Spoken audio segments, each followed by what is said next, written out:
अच्छे दिन आते नहीं हैं बल्कि लाए जाते हैं, ऐसा ही कुछ कहना है हमारी आज की मूवी बेटर डेज का। मूवी की शुरुआत में हम एक स्कूल टीचर को देखते हैं जो अपनी क्लास में जब एक लड़की को घबराए हुए देखती है तो उसे एक लड़के का मुस्कुराता हुआ चेहरा याद आ जाता है। अब स्टोरी 2011 में जाती है जहां हम चैनियन को अपने हेडफोन्स लगाकर 2 महीने बाद होने वाले नेशनल एंट्रेंस एग्जाम की प्रिपरेशन करते हुए देखते हैं।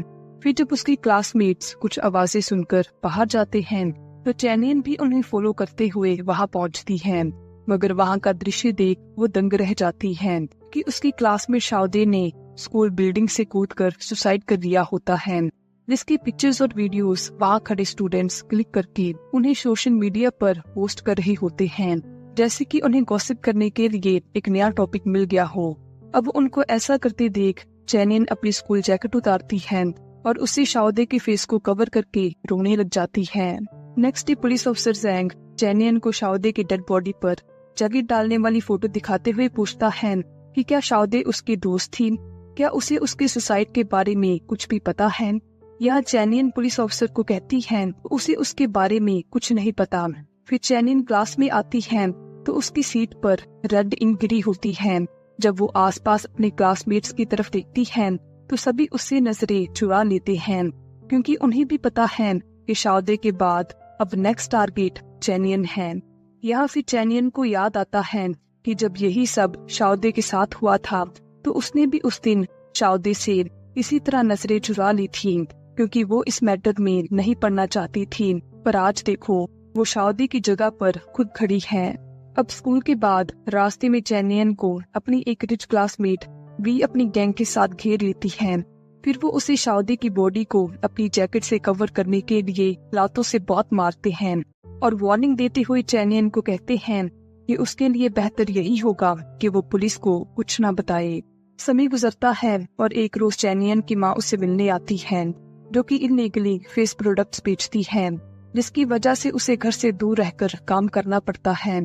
पर वो महीने में 1-2 बार अपनी बेटी से मिलने आ जाती है। अब एक रात जब चैनियन स्कूल से घर वापस आ रही होती है तो रास्ते में उसे एक गैंग के गुंडे दूसरी गैंग के एक लड़की को बहुत मारते हुए दिखाई देते हैं। यह चैनियन पुलिस को हेल्प करने के लिए कॉल लगाती है तो तभी एक गुंडा उसे ऐसा करते हुए देख लेता है और चैनियन को घसीटते हुए उसे लड़की के पास ले जाते हुए पूछता है कि क्या ये लड़का उसका बॉयफ्रेंड है। फिर वो उसके बैग से पैसे चुरा लेता है और चैनियन को कहता है कि अगर वो उस लड़के लुई की डेड बॉडी नहीं देखना चाहती तो वो अभी उसे किस करे। लुई को बचाने के लिए चैनियन उसे किस कर लेती है, जिसके बाद लुई मौका देख उन गुंडों के लीडर को बहुत मारता है और फिर वो वहाँ से भाग जाते हैं। अगले दिन चैनियन से लुई मिलने आता है और उसके चोरी हुए पैसे उसे वापस करता है। फिर सीसीटीवी कैमरा से छुपते हुए लुई चैनियन को उसके घर तक छोड़ने चल पड़ता है। फिर रास्ते में लुई चैनियन से मस्ती करते हुए कहता है कि अब तो उन्होंने किस भी कर ली है, इसलिए अब तो वो उसे अपना नाम बता ही सकती है। घर पहुंचकर चैनियन अपनी फ्रॉड माँ के पोस्टर दीवार पर लगे देख उन्हें उतारना शुरू कर देती है, जिसे लुई भी देख लेता है। अगले दिन चैनियन स्कूल जाती है तो क्लास के ऑनलाइन ग्रुप में वही पोस्टर वायरल हो जाता है, जिसे देख जब चैनियन के क्लासमेट्स उसका मजाक उड़ाना शुरू कर देते हैं तो वहीं बैठी वी ये सब देख खुश हो रही होती है। जिसके बाद चैनियन रोते हुए अपना बैग उठाती है और स्कूल से बाहर चली जाती है। रास्ते में उसे लुई मिलता है तो वो उसकी बाइक पर बैठ जाती है और उसे कहती है कि वो उसे यहाँ से दूर कहीं भी ले जाए। अब लुई उसे अपने घर ले जाता है, जिसकी कंडीशन इतनी खास नहीं होती। फिर जब वो नूडल्स खा रहे होते हैं तो लुई चैनियन से पूछता है कि कहीं वो उसे पसंद तो नहीं करने लगी। चैनियन कहती है कि उसमें ऐसी क्या खास बात है कि वो उसे पसंद करेगी। यहाँ लुई उसे कहता है कि अगर ऐसी ही बात है तो वो यहाँ उसके साथ उसके घर क्यों आई। चैनियन उसे कहती है कि उसे नहीं पता था कि वो उसे यहाँ लेकर आएगा। अगले दिन चैनियन के क्लासमेट्स उसे स्पोर्ट्स क्लास में इग्नोर करते हैं। फिर वी वहाँ आती हैं और चैनियन को बुली करना स्टार्ट कर देती हैं, पर चैनियन फाइट बैक करते हुए उन्हें कहती हैं कि अब बहुत हो गया। फिर चैनियन को शाउदे के सुसाइड करने से पहले उसकी एक बात याद आती है, जिसमें वो चैनियन से पूछती है कि जब उसे और उसके क्लासमेट्स को पता है कि वी उसे बुली करती है तो फिर भी वो उसकी हेल्प क्यों नहीं करते, क्यों वो उसका साथ नहीं देते। इसके बाद चैनियन पुलिस ऑफिसर जैंग को कॉल करके वी और उसकी गैंग की कंप्लेन कर देती है। फिर उन्हें शाओदे और चैनियन की रैगिंग के लिए स्कूल से सस्पेंड कर दिया जाता है, पर माइनर होने के कारण उन्हें नेशनल एंट्रेंस एग्जाम में बैठने की परमिशन दे दी जाती है। अब घर आकर चैनियन अपनी मॉम को कॉल करती है और उन्हें अपनी सिचुएशन के बारे में कुछ न बताते हुए कहती है कि जब वो एंट्रेंस एग्जाम क्लियर कर लेगी तो फिर वो यूनिवर्सिटी के बाहर एक फूड शॉप ओपन करेंगे, जिसके बाद उसकी मॉम को ये इल्लीगल काम करने की कोई जरूरत नहीं होगी। अब नेशनल एंट्रेंस एग्जाम में 40 दिन रह चुके हैं, जिसके बाद लाखों स्टूडेंट्स का फ्यूचर डिसाइड होगा। फिर एक रात चैनियन अपने घर पहुंचती है तो वहाँ भी अपनी गैंग के साथ पहले से ही धाक लगाए बैठी होती है। अब चैनियन मौका देख वहाँ से भाग निकलती है और उनसे छुपते छुपाते एक डस्टबिन के अंदर बैठ जाती है। फिर लुई अपने घर पहुंचता है तो उसे चैनियन अपने घर के बाहर गंदे कपड़ों में बैठी दिखाई देती है। अब चैनियन शावर लेकर लुई के कपड़े पहनकर बाहर आती है और लुई को कहती है कि उसे एंट्रेंस एग्जाम होने तक उसे प्रोटेक्ट करना होगा, जिसके लिए अभी उसके पास उसे देने के लिए पैसे नहीं हैं, पर वो जो चाहेगा वो करेगी। अब लुई चैनियन को अपनी नोटबुक पर एक प्रॉमिस लिखने को कहता है, जिसके अनुसार लुई फ्यूचर में चैनियन से कोई भी एक चीज मांग सकता है। अगले दिन से लुई चैनियन का बॉडीगार्ड बनकर उससे सारे रास्ते कुछ दूरी बनाकर चैनियन को सुबह स्कूल छोड़ने और रात को वापस लेने जाना शुरू कर देता है। अब चैनियन लुई के घर पर रहकर ही एंट्रेंस एग्जाम की तैयारी करना शुरू कर देती है, क्योंकि इस समय इस पूरी दुनिया में उसके लिए सबसे ज्यादा सेफ जगह वही थी। फिर एक दिन जब वी रेस्टोरेंट से बाहर आती है तो लुई उसे वार्निंग देते हुए चैनियन से दूर रहने को कहता है। रात को स्कूल से निकलते हुए चैनियन से वी के गैंग की एक लड़की मिया आकर मिलती है और उसे बताती है कि चैनियन के बाद अब वो वी का नेक्स्ट टारगेट बन गई है, इसलिए उसे अकेले घर जाने से डर लगता है। या चैनियन उसे हौसला देते हुए कहती है कि वो उसे घर छोड़ देगी। फिर एक रात जब लुई फाइट करके घर वापस आता है, उसे बहुत चोटें लगी होती हैं। या जब चैनियन उसे पूछती है कि क्या वो ठीक है, तो लुई उसे कहता है कि वो इस दुनिया की वो पहली इंसान है जिसने उसे पूछा है कि क्या वो ठीक है। फिर लुई चैनियन को अपनी फैमिली के बारे में बताते हुए कहता है कि जब वो पैदा हुआ था तो उसका फादर उसे और उसकी माँ को छोड़कर चला गया था। फिर जब वो 13 साल का हुआ तो उसकी माँ भी उसका बोझ नहीं उठा पाई और फिर वो भी उसे छोड़कर चली गई।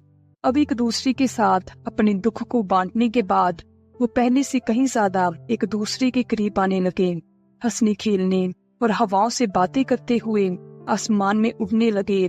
लेकिन ये खुशियों के पल उनकी जिंदगी में कुछ ही दिनों के मेहमान थे।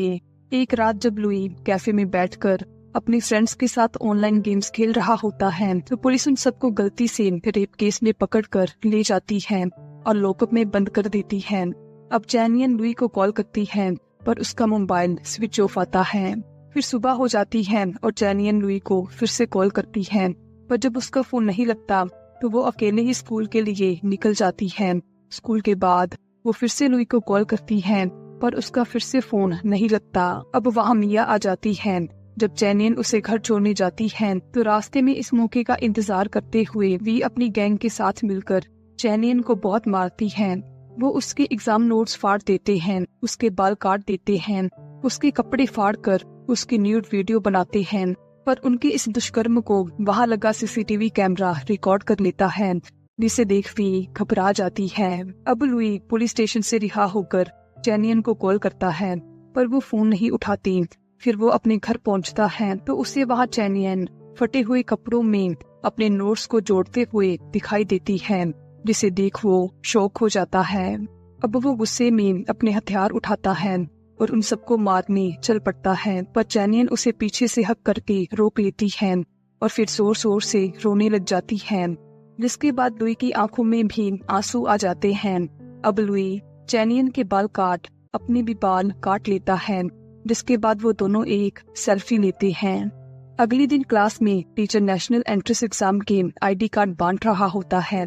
जब चैनियन की बारी आती है तो उसके क्लासमेट्स उसकी ऐसी हालत देख सरप्राइज हो जाते हैं, पर वो सभी उससे नजरें नहीं मिला पाते।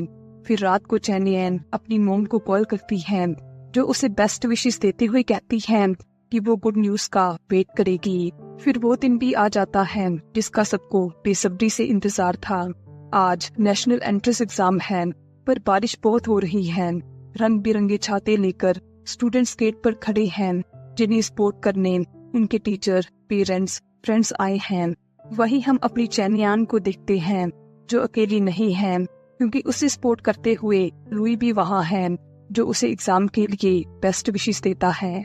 यहाँ एंट्रेंस एग्जाम स्टार्ट हो जाता है तो वही पुलिस को कंस्ट्रक्शन साइट पर एक डेड बॉडी मिलती है, जिसकी फिंगरप्रिंट्स चेक करने के बाद उन्हें ये पता लगता है कि ये डेड बॉडी वी की है।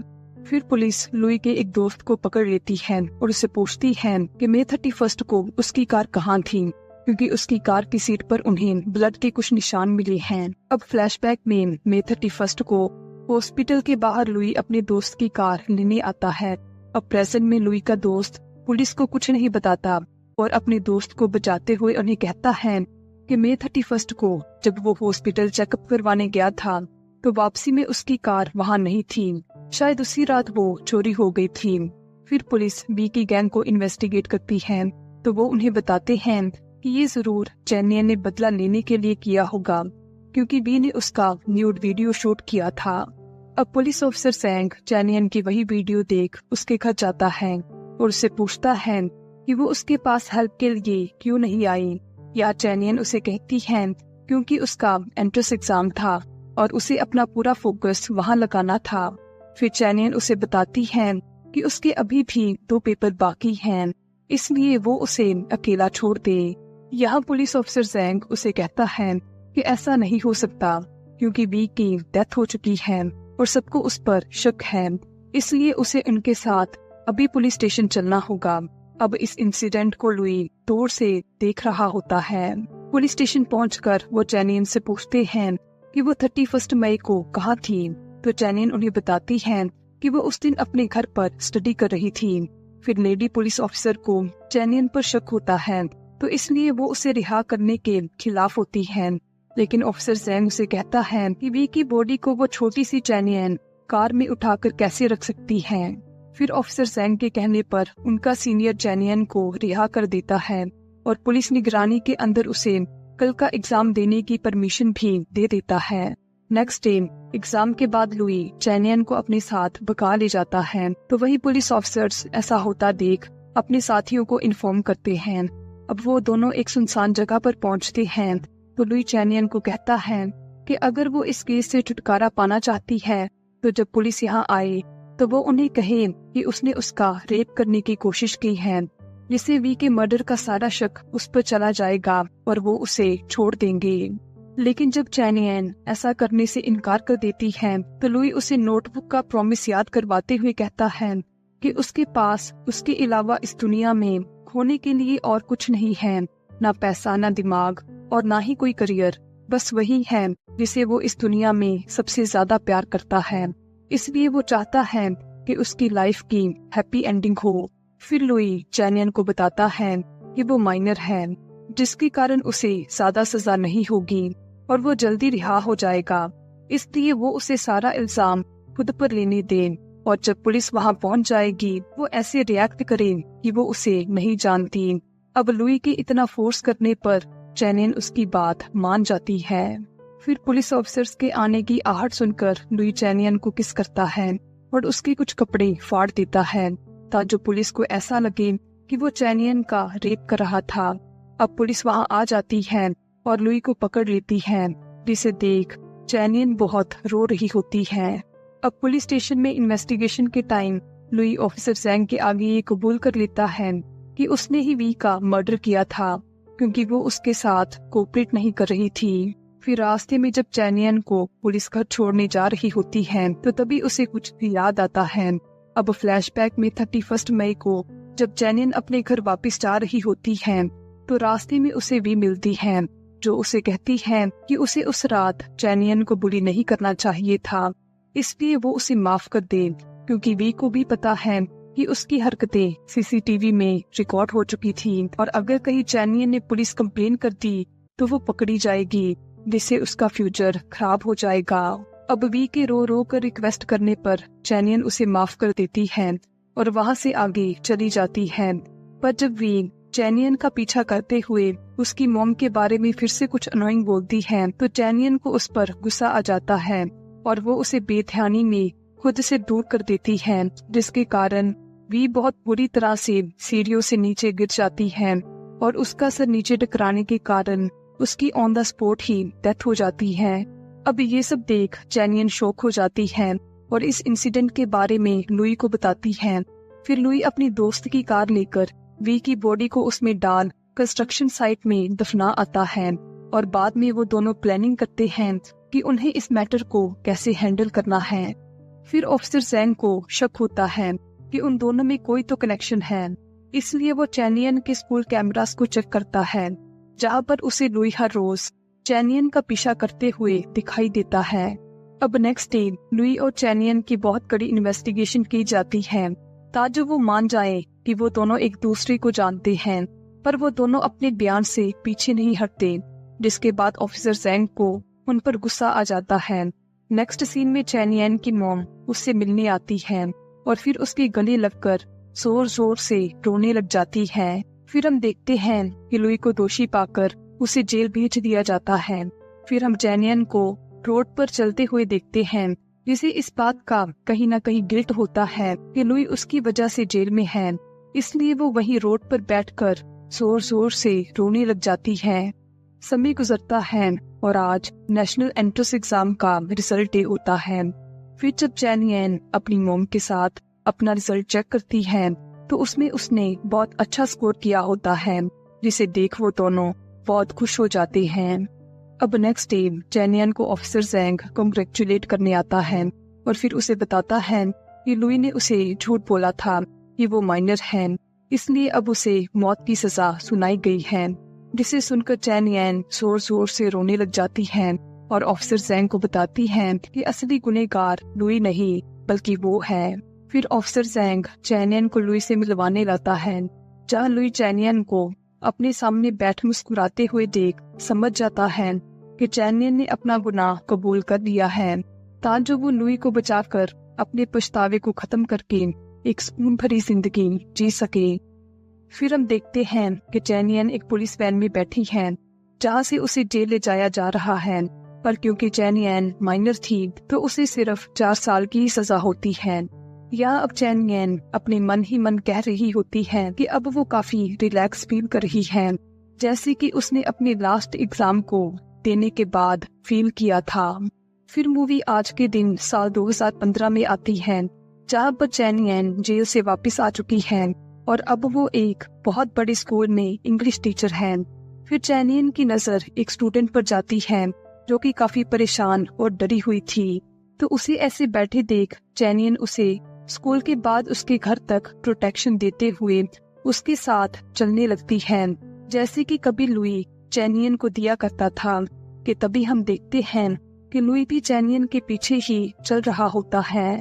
इस मूवी ने चाइनीज लोगों और उनकी गवर्नमेंट की आंखें खोल दी थी, जिसके बाद चाइनीज गवर्नमेंट ने रैगिंग को रोकने के लिए अपने देश में उसी साल बहुत सारे कानून भी बनाए थे। लेकिन बात यहाँ सिर्फ रैगिंग की नहीं बल्कि सोसाइटी में हो रहे हर उस इशू की है जिसे हम अपने स्कूल, कॉलेज, ऑफिस, सड़क जहाँ पर भी किसी के साथ होता देखते हैं, तो हम उसे उन स्कूल के बच्चों के जैसे इग्नोर करके वहाँ से ये सोच कर चले आते हैं कि हमें इन पछड़ों में नहीं पड़ना, क्योंकि ये हमारी प्रॉब्लम नहीं है। लेकिन उनको ये नहीं पता कि ये आज उनकी प्रॉब्लम नहीं है, लेकिन कल को ये सेम प्रॉब्लम उनके बच्चों के साथ रिपीट हो सकती है। हमें अपनी सोसाइटी को भी इन इश्यूज से प्रोटेक्ट करना चाहिए, ताकि कल को हमारी नेक्स्ट जनरेशन्स को सेम इश्यूज, सेम प्रॉब्लम से गुजरना ना पड़े, जो आज हम अपने स्कूल, कॉलेज, ऑफिस, सड़क पर किसी और के साथ होता देख रहे हैं।